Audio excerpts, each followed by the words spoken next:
Et qui est plus injuste que celui qui invente un mensonge contre Allah, alors qu'il est appelé à l'islam, et Allah ne guide pas les gens injustes. Ils veulent éteindre de leur bouche la lumière d'Allah, alors qu'Allah parachèvera sa lumière, en dépit de l'aversion des mécréants. C'est lui qui a envoyé son messager avec la guidée et la religion de vérité, pour la placer au-dessus de toute autre religion, en dépit de l'aversion des associateurs. Et il y a parmi eux certains qui roulent leur langue en lisant le livre pour vous faire croire que cela provient du livre, alors qu'il n'est point du livre. Et ils disent, ceci vient d'Allah, alors qu'il ne vient point d'Allah. Ils disent sciemment des mensonges contre Allah. Comme Allah le dit, ils veulent éteindre de leur bouche la lumière d'Allah, alors qu'Allah parachèvera sa lumière en dépit de l'aversion des mécréants. Quand ils nous disent que Allah a dit qu'il faut obéir à Allah et aux prophètes, pourquoi pendant vos prières vous ne le dites pas, obéissez à Allah et aux prophètes si vous êtes vraiment véridiques. Et je mets au défi à tous unités chiites de le faire, et jamais vous ne pourrez le faire, car c'est Allah qui est le gardien de son livre. Vous ne pouvez pas le modifier avec vos mains, mais vous essayez quand même avec votre bouche. Il n'y a qu'un seul Seigneur, à qui on doit l'obéissance absolue, pas deux, ni plus. Allah, notre seul et unique Seigneur, nous dit d'obéir aux messagers et jamais aux prophètes, n'essayez pas de détourner le message divin. Tout le monde croyait en Allah à l'époque du prophète Muhammad. Si Allah nous dit d'obéir à Allah et aux messagers, c'est parce que le problème était le message d'Allah, que tout le monde refusait. Il savait très bien que le prophète Muhammad ne mentait pas, mais c'était le message d'Allah que les injustes rejetaient. Les juifs et les chrétiens arabes appellent Dieu, Allah, dans leur langue. Tout le monde connaît Allah, mais quand le prophète Muhammad est venu comme le porte-parole d'Allah, certains ont refusé le message du messager d'Allah. Maintenant on va voir la définition du mot messager et prophète. Nous avons fait descendre la Torah, dans laquelle il y a guide et lumière. C'est sur sa base que les prophètes qui se sont soumis à Allah, ainsi que les rabbins et les docteurs, jugent les affaires des Juifs. Car on leur a confié la garde du livre d'Allah, et ils en sont les témoins. Ne craignez donc pas les gens, mais craignez-moi, et ne vendez pas mes enseignements à vil prix. Et ceux qui ne jugent pas d'après ce qu'Allah a fait descendre, les voilà, les mécréants. Et lorsqu'Allah prit cet engagement des prophètes, chaque fois que je vous accorderai un livre et de la sagesse, et qu'ensuite un messager vous viendra confirmer ce qui est avec vous, vous devez croire en lui, et vous devrez lui porter secours, il leur dit, consentez-vous et acceptez-vous mon pacte à cette condition? Nous consentons, dirent-ils. Soyez-en donc témoins, dit Allah, et me voici avec vous, parmi les témoins. Les gens formaient, à l'origine, une seule communauté croyante. Puis, après leur divergence, Allah envoya des prophètes comme annonciateurs et avertisseurs, et il fit descendre avec eux le livre contenant la vérité, pour régler parmi les gens leurs divergences. Mais ce sont ceux-là même à qui il avait été apporté, qui se mirent à en disputer, après que les preuves leur furent venues, par esprit de rivalité. Puis, Allah, de par sa grâce, guida ceux qui crurent vers cette vérité sur laquelle les autres disputaient. Et Allah guide qui il veut vers le chemin droit. Et il ne va pas vous commander de prendre pour seigneurs anges et prophètes. Vous commanderait-il de rejeter la foi, vous qui êtes musulmans? Ou Allah s'est-il contredit? Mais vu que vous cherchez à éteindre sa lumière, avec vos bouches, vous essayez de détourner, par tous les moyens, son message. Nulle part dans le Coran, Allah nous dit de prendre le prophète Muhammad comme Seigneur. Il n'y a que lui, qui est notre seul et unique Seigneur à qui on doit obéir. Et qu'on doit l'obéissance perpétuelle, et on doit l'obéir à travers son messager, le porteur de parole qui était, la parole divine qui sortait de la bouche du messager Muhammad. Et qui était aussi le Coran, jusqu'à notre époque, et qui le sera jusqu'à la fin des temps. Et si l'un des associateurs te demande asile, accorde-le lui, afin qu'il entende la parole d'Allah, puis fais-le parvenir à son lieu de sécurité, car ce sont des gens qui ne savent pas. Ils aiment bien couper les versets du Coran, et nous sortir ce verset pour justifier leurs œuvres. Non, par ton Seigneur, ils ne seront pas croyants aussi longtemps qu'ils ne t'auront demandé de juger de leurs disputes, et qu'ils n'auront éprouvé nulle angoisse pour ce que tu auras décidé, et qu'ils se soumettent complètement à ta sentence. Maintenant, on va voir si c'est le jugement du prophète Muhammad qu'on doit suivre, ou c'est le jugement d'Allah. On va commencer par la sourate 5, verset 41. Ô messager, que ne t'afflige point ceux qui concourent en mécréance parmi ceux qui t'ont dit, nous avons cru, avec leur bouche sans que leur cœur ait jamais cru, et parmi les juifs qui aiment bien écouter le mensonge, et écouter d'autres gens qui ne sont jamais venus à toi, et qui déforment le sens des mots une fois bien établis.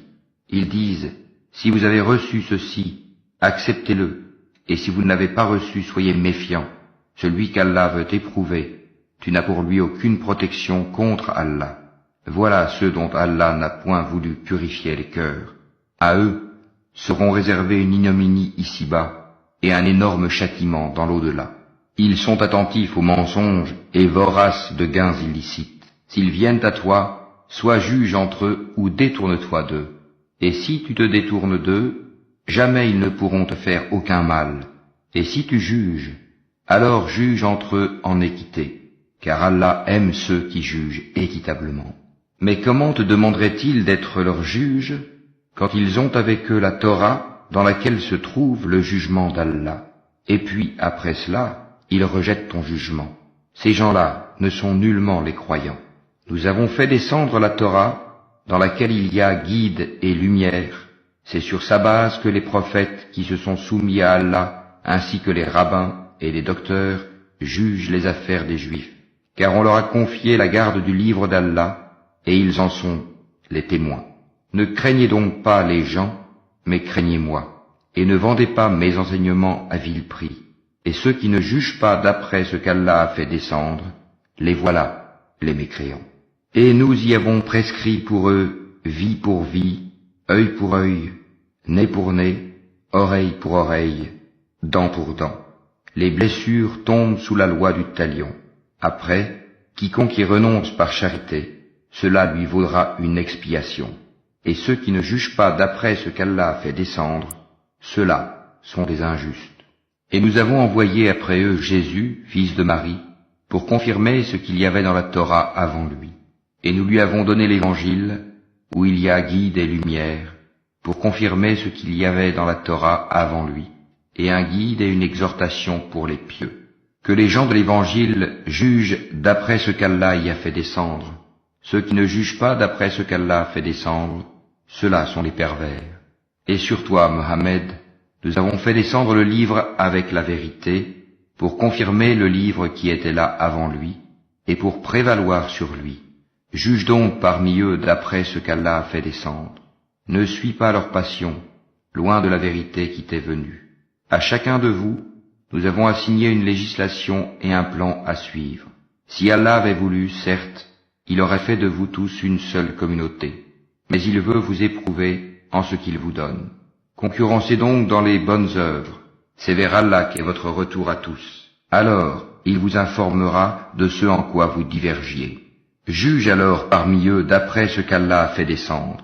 Ne suis pas leur passion, et prends garde qu'ils ne tentent de t'éloigner d'une partie de ce qu'Allah t'a révélé. Et puis, s'ils refusent le jugement révélé, sache qu'Allah veut les affliger ici-bas pour une partie de leurs péchés. Beaucoup de gens, certes, sont des pervers. Est-ce donc le jugement du temps de l'ignorance qu'ils cherchent? Qu'y a-t-il de meilleur qu'Allah en matière de jugement pour des gens qui ont une foi ferme? Ô les croyants, ne prenez pas pour alliés les juifs et les chrétiens. Ils sont alliés les uns des autres, et celui d'entre vous qui les prend pour alliés devient un des leurs. Allah ne guide certes pas les gens injustes.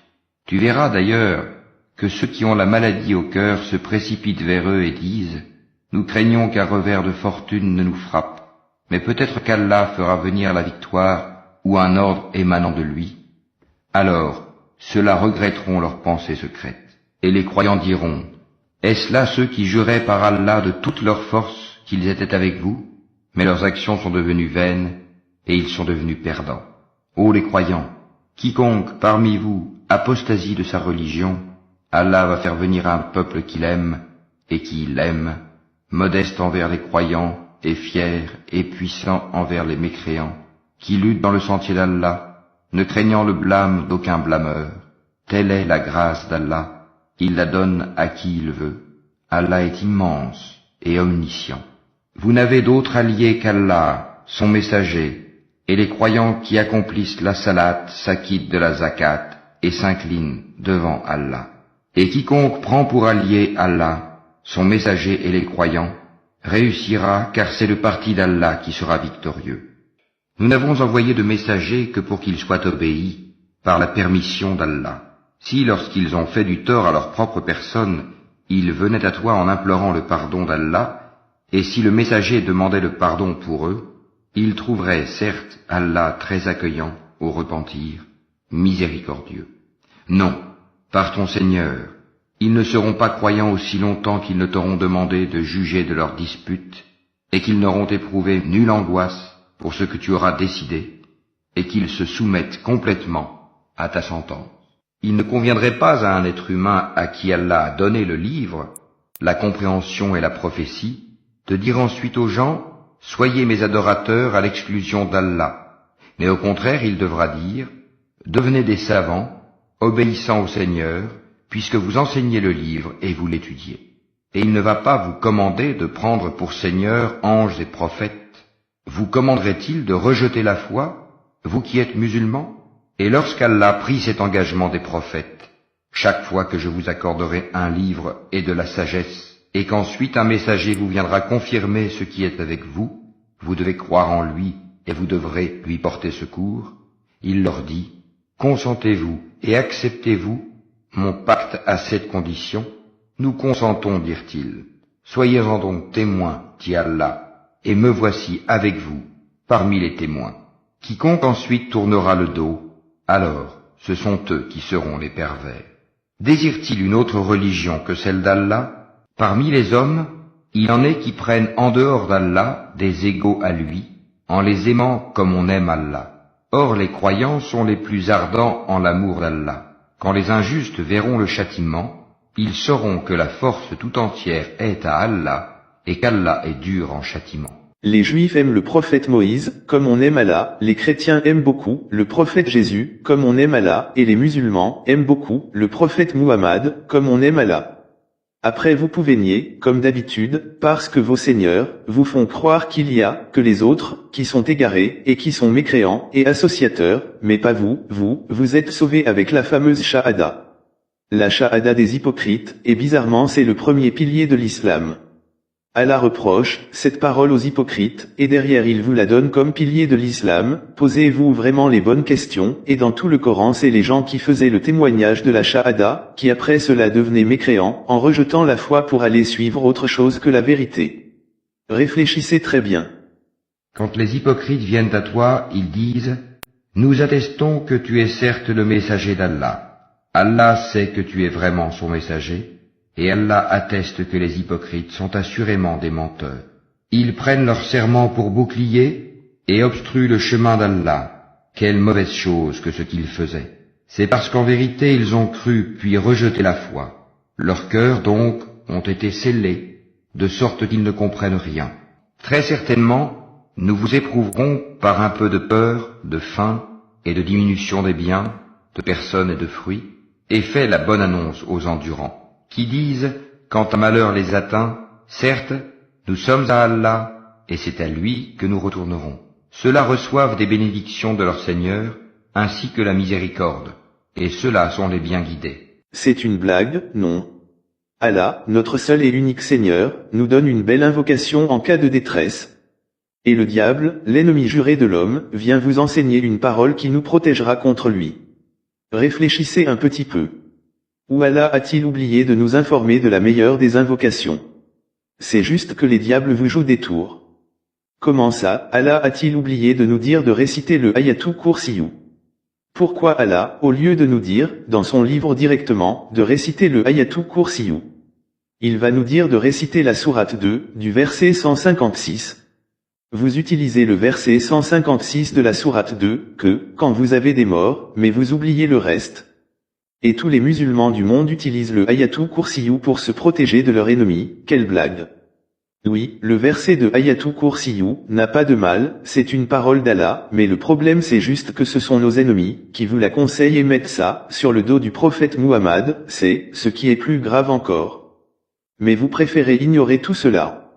Je vous invite vraiment à méditer tout le Coran et à voir les contradictions avec les hadiths.